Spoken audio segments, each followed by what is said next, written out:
Hello, with you Pasha. In this video, I'll show you how we have to survive in extreme conditions in Luhansk.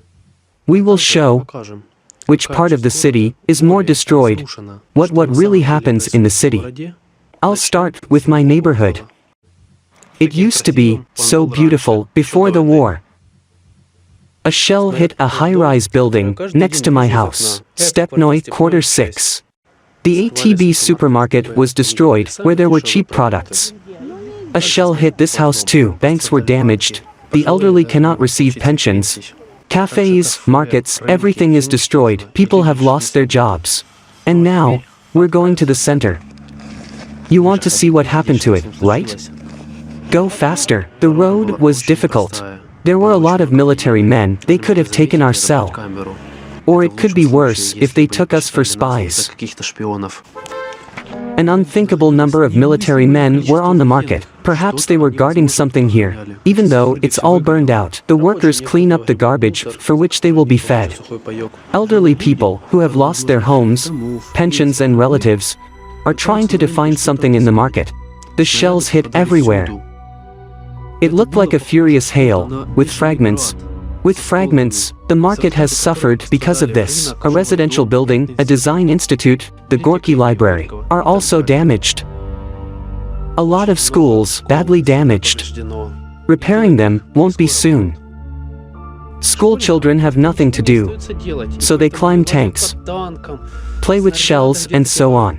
They have fun as much as they can. But the sappers don't have much fun. Shells fall very often. The whole city is already covered with them. They work day and night. Everyone is afraid to leave the city. There are a lot of mines. There are rumors, a lot of snipers. But we're outside the city. There really are a lot of shells, like the Colorado beetles in my dacha. The tree was cut with a shard. Look how the shell entered. You can see the beginning here. It can be seen that he was cut here. Compared to a palm, it is gigantic. And it fell.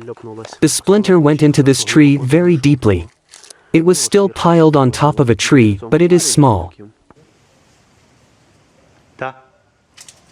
Here the garbage is pouring. At such a distance. Can you see it? There it is. NPZ? NPZ. From above here. Here is such a hole. Pit. Look, what kind of hole was knocked out here? We managed to extract it from there. Look. In the ground remained the brake ring and the impellers. Is there a projectile here? Not very good. A shell hit the center of the city. This one also exploded. We are going to the east side. There were serious battles.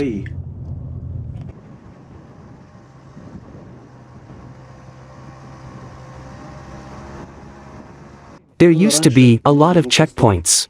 Now, everything has disappeared.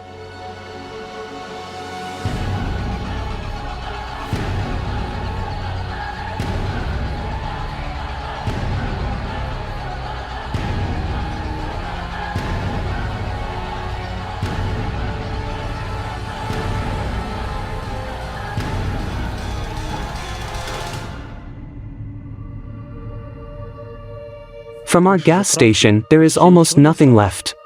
Maybe tanks were refueled there. And this is the school where Sasha once studied. Now, no one studies there anymore. It's even scary to go there. I'm not talking about to study. Not far from the stop, our minibus was standing.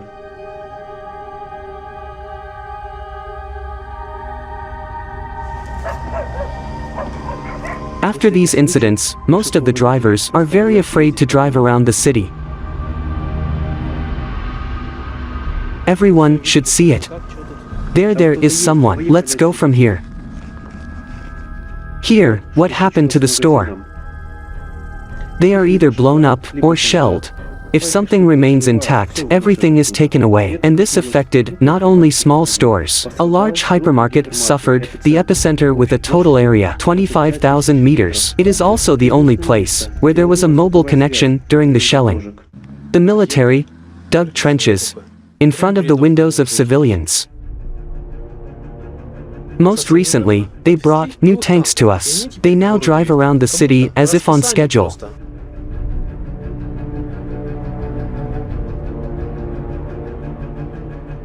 Of course, everyone is talking about a truce, about making peace.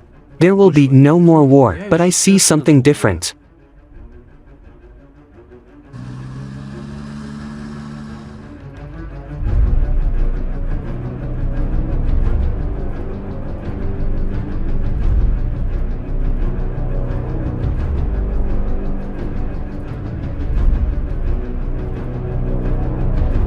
Was he turned over by the explosion? Yes.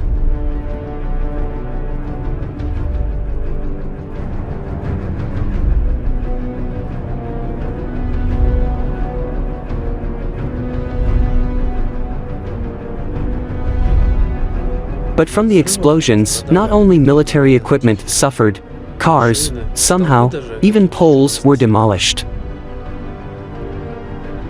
I don't understand why they blew up half of the railway. This is on purpose so that no one goes, I think. They bombed a power line support. We didn't hear that anyone was stopping. Shells are falling regularly. There was so much of it that on the day of the city it was brought to the exhibition. The shells were different. They don't have time to take them out. There are a lot of them. But they managed to bring them regularly to bomb Lugansk again. Now we are going to Krasny Yar.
The fragments cut it.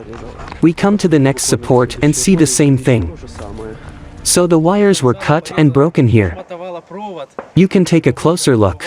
An iron cable and an aluminum one on top. It was cut. Where is the iron? Here is the iron. It rusted. Because of these events, I had no electricity at home for 4 months. The electricians are trying to fix everything, but it takes a long time.